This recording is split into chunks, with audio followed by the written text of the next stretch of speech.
Hello everyone, welcome to learning science. आज का topic है सेकंड लॉ ऑफ थर्मोडायनेमिक्स। आज हम जो है सेकंड लॉ ऑफ थर्मोडायनेमिक्स के बारे में पढ़ेंगे। To overcome the limitations of the first law of thermodynamics, another law of thermodynamics known as second law of thermodynamics was stated. जो limitations थी फर्स्ट लॉ ऑफ थर्मोडायनेमिक्स की, उसको overcome करने के लिए जो दूसरा लॉ है थर्मोडायनेमिक्स का, उसको स्टेट किया गया, जिसका नाम है second law of thermodynamics. Second law of thermodynamics specifies the condition of transformation of heat into work and has been stated in two forms.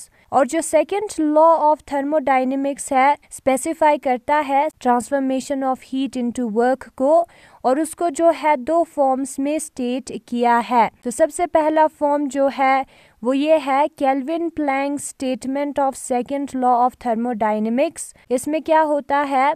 It is not possible for a heat engine operating in a cycle to convert its heat input completely into work. जो Kelvin Planck statement है second law of thermodynamics का, उसके मुताबिक जो है एक heat engine को जो हीट हमने उसको प्रोवाइड किया है उसको वर्क में completely कन्वर्ट करना इम्पॉसिबल है. एक हीट इंजन के लिए पॉसिबल नहीं है कि वो जो है जो हीट हम उसको देते हैं उसको कम्प्लीटली वर्क में कन्वर्ट करे. फिर उसके बाद आता है Clausius statement of second law of thermodynamics. Clausius statement of second law of thermodynamics में क्या स्टेट किया है? It is impossible for a self-acting machine unaided by any external agency to transfer heat from one body at lower temperature to another body at higher temperature. एक self-acting machine के लिए without any external agency, without any external help, heat को एक lower temperature के body से higher temperature के body में transfer करना इम्पॉसिबल है. This statement is supported by the performance of refrigerator. Refrigerator भी जो है इस स्टेटमेंट को सपोर्ट करती है, इस स्टेटमेंट को फॉलो करती है. तो इस स्टेटमेंट के मुताबिक एक लो टेम्परेचर वाले बॉडी से हम हाई टेम्परेचर वाले बॉडी पे हीट ट्रांसफ़र नहीं कर सकते without external agency, without the help of external agency. फिर उसके बाद आता है equivalence of Kelvin Planck and Clausius statement. जो केल्विन प्लैंक और क्लॉजियस स्टेटमेंट में क्या इक्विवेलेंस है उसके बारे में हम पढ़ेंगे. Both the statements of second law of thermodynamics are equivalent. हमने दो स्टेटमेंट पढ़ा सेकेंड लॉ ऑफ थर्मोडायनेमिक्स का. एक था केल्विन प्लैंक वाला स्टेटमेंट और दूसरा था क्लॉजियस स्टेटमेंट. वो दोनों जो है वो इक्विवेलेंट है, इक्वल है. Violation of one statement of second law of thermodynamics automatically leads to the violation of other statement of second law of thermodynamics. And अगर इसमें एक स्टेटमेंट का वायलेशन होता है तो ऑटोमेटिकली जो दूसरा स्टेटमेंट है सेकेंड लॉ ऑफ थर्मोडायनेमिक्स का, उसका भी वायलेशन होता है. To prove the equivalence of both statement of second law of thermodynamics, let us consider two cases. और इसको प्रूफ करने के लिए जो बोथ स्टेटमेंट्स है सेकेंड लॉ ऑफ थर्मोडायनेमिक्स का वो इक्विवेलेंस है, वो इक्वल है, हम जो है दो केसेस को कंसिडर करेंगे. और यहाँ पे जो है फिगर 21 दिया है उसको एक्सप्लेन किया है नेक्स्ट पेज पे. तो यहाँ पे फर्स्ट है, फर्स्ट में क्या है? Violation of Clausium. यहाँ पे क्लोजियम नहीं है, क्लोजियस है. Clausius statement leads to the violation of Kelvin Planck statement of second law of thermodynamics. Clausius statement अगर फॉलो नहीं होती है तो Kelvin Planck statement automatically follow नहीं होगी. Consider a hypothetical refrigerator which absorbs heat Q2 from a cold reservoir and transfer this entire heat Q2 to the hot reservoir without external work.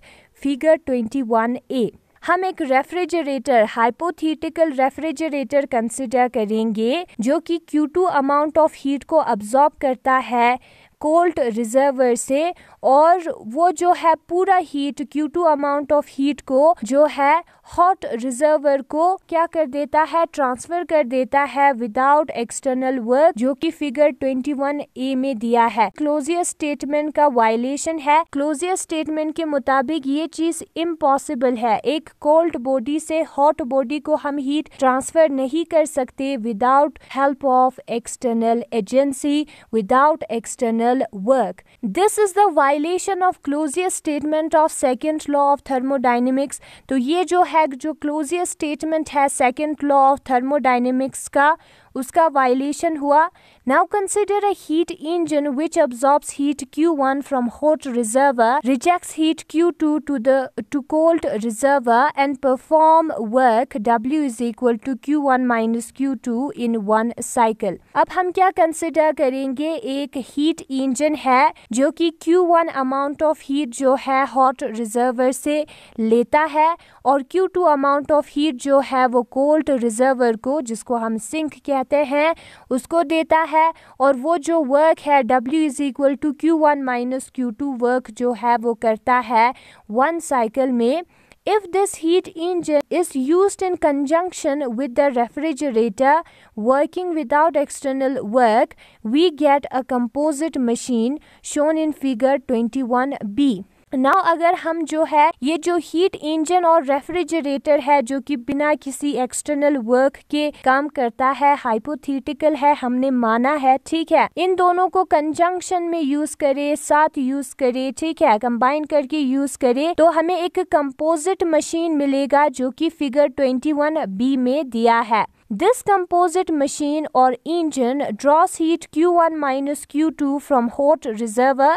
और ये जो composite machine है वो Q1 minus Q2 heat जो है कहाँ से लेगा, hot reservoir से लेगा, source से लेगा, and converts it completely into work without rejecting any amount of heat to the cold reservoir। और वो जो है उसको completely work में convert कर देगा बिना किसी हीट को, कोल्ड रिजर्वर को, सिंक को दिए हुए, which is 100% efficient heat engine. यानी कि ये जो है एक 100% एफिशिएंट हीट इंजन होगा। This is the violation of Kelvin Planck statement of second law of thermodynamics. तो इसके मुताबिक जो है, जो सेकेंड लॉ ऑफ थर्मोडायनेमिक्स क्या कहता था, केल्विन प्लैंक स्टेटमेंट क्या कहता है सेकेंड लॉ ऑफ थर्मोडायनेमिक्स का, हम जो है हीट को कम्प्लीटली वर्क में कन्वर्ट नहीं कर सकते, लेकिन यहाँ पे तो ये जो है कन्वर्ट कर देता है हीट को कम्प्लीटली वर्क में। तो जो केल्विन प्लैंक स्टेटमेंट है सेकेंड लॉ ऑफ थर्मोडायनेमिक्स का, वो वायलेट होगा। This violation of Clausius statement of second law of thermodynamics leads to the violation of Kelvin-Planck statement of second law of thermodynamics। तो अगर Clausius statement of second law of thermodynamics का violation होगा, तो जो violation है Kelvin-Planck statement of second law of thermodynamics वो भी होगा। तो यहाँ पे फिगर 21A दिया है। यहाँ पे सबसे पहले तो हमने एक रेफ्रिजरेटर कंसिडर किया। क्या कंसिडर किया? एक रेफ्रिजरेटर कंसिडर किया। दिस इज द रेफ्रिजरेटर जो कि क्या करता है, कोल्ड रिजर्वर सिंक से जो है रेफ्रिजरेटर का काम जो है वो उल्टा होता है। जो चीज़ ठंडी है उसको वो और ठंडा कर देता है और जो गर्म चीज़ है उधर वो हीट पहुंचाता है। तो वही चीज़ उसने किया है, सिंक से जो कि ठंडा है उससे जो है उसने Q2 अमाउंट ऑफ हीट लिया है और उसी Q2 अमाउंट ऑफ हीट को कम्प्लीटली उसने जो है हॉट रिजर्वर को, सोर्स को दे दिया है विदाउट एनी एक्सटर्नल वर्क। और यहाँ पे हम एक हीट इंजन कंसिडर करते हैं जो कि सोर्स से Q1 अमाउंट ऑफ हीट लेगा। जो केल्विन स्टेटमेंट है, केल्विन प्लैंक स्टेटमेंट है सेकेंड लॉ ऑफ थर्मोडायनेमिक्स का, उसको फॉलो करेगा। Q1 अमाउंट ऑफ हीट लेके कुछ वर्क करेगा जो कि बराबर होगा Q1 माइनस Q2 के, और जो बचता है that is Q2 amount of heat जो है वो रिजर्वर को, कोल्ड रिजर्वर को, सिंक को दे देगा। फिर उसके बाद आता है सेकेंड वाला पार्ट। अब हमें वाइस वर्सा करना है। Violation of Kelvin-Planck statement leads to the violation of Clausius statement of second law of thermodynamics. अब क्या होगा अगर हम Kelvin-Planck statement का violation करेंगे, हीट है उसको हम जब completely work में convert करेंगे हो गया violation of Kelvin-Planck statement, तो जो Clausius statement है उसका automatically violation जो है वो हो जाता है. देखते हैं. Consider a hypothetical heat engine. हमें जो है एक हाइपोथेटिकल जो कि एक्चुअल में एग्जिस्ट नहीं करता है हीट इंजन को कंसिडर करना है. यहाँ पे दिया है which absorbs Q1 from hot reservoir and converts this heat completely into work W is equal to Q1 without rejecting any heat to the cold reservoir. Figure 22. ये जो है Q1 amount of heat जो है वो source से लेता है, hot reservoir से लेता है और उसको जो है completely work में convert कर देता है. यहाँ पे कोई भी heat जो है वो reject नहीं करता जो कि फिगर में दिखाया है. This is the violation of Kelvin-Planck statement of second law of thermodynamics. तो ये जो है जो Kelvin-Planck स्टेटमेंट है सेकेंड लॉ ऑफ थर्मोडाइनमिक्स का उसका वायलेशन हुआ.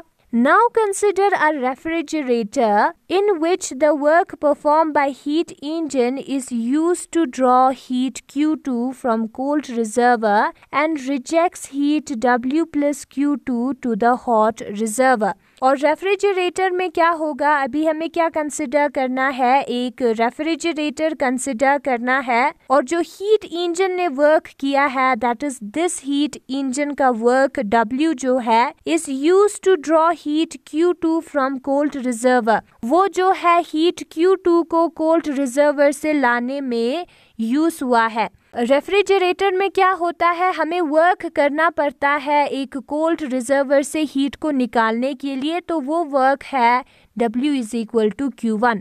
उसका यूज़ करके हमने Q2 जो ठंडा रिजर्वर है उसमें से हीट निकाल दिया है.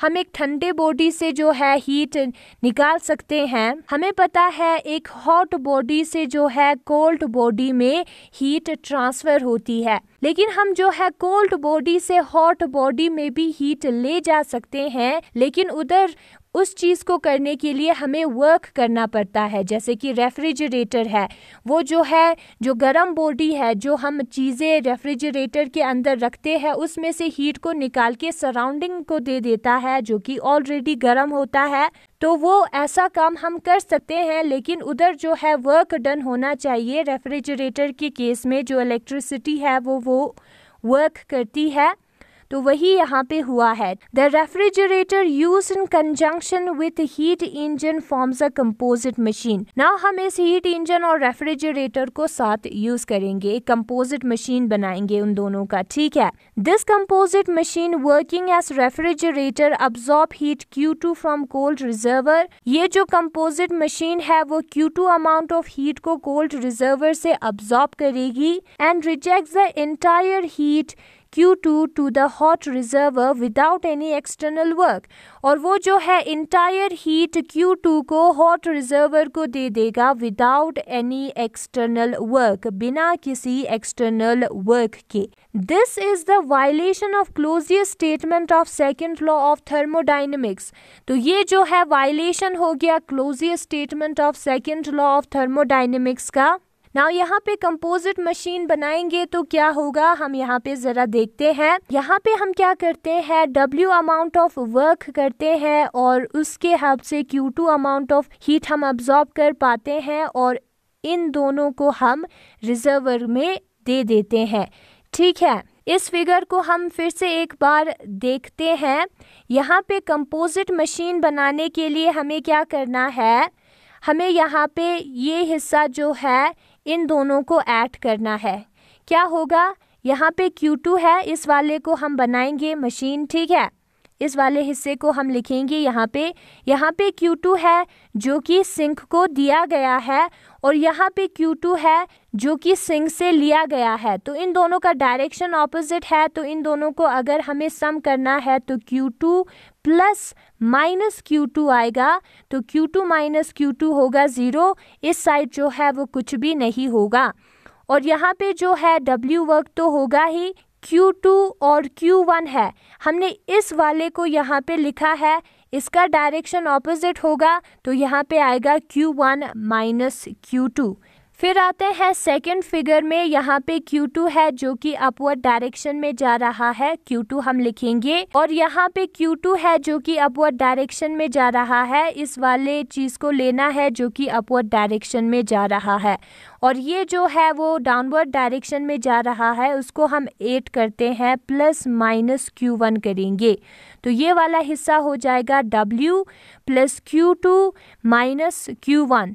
ठीक है, Q1 जो है वो W के बराबर होता है, हमें पता है, तो आएगा W plus Q2 minus W minus W आएगा, ये दोनों होगा कैंसिल, बचेगा Q2, तो यहाँ पे Q2 बचा है। जब हम कंपोजिट मशीन बनाते हैं तो इस वाले हिस्से को लेते हैं और यहाँ पे जो टर्म्स है उसको हमें ऐड करना है, लेकिन उसका डायरेक्शन जो है वो ऑपोजिट होगा तो नेगेटिव आ जाएगा, तो माइनस होगा। और यहाँ पे हमने ऑब्जर्व किया है कि जब क्लोजियर स्टेटमेंट का वायलेशन होता है तब केल्विन प्लैंक स्टेटमेंट का ऑटोमेटिकली वायलेशन होता है, एंड जब केल्विन प्लैंक स्टेटमेंट का वायलेशन होता है तब क्लोजियर स्टेटमेंट का जो है वो ऑटोमेटिकली वायलेशन होता है। उससे हमें ये पता चला है कि ये जो दो स्टेटमेंट है सेकेंड लॉ ऑफ थर्मोडायनेमिक्स का, वो इक्विवेलेंट है। ठीक है, अगर आपको ये वीडियो पसंद आया तो लर्निंग साइंस को सब्सक्राइब करें, इस वीडियो को लाइक करें। Thanks for watching.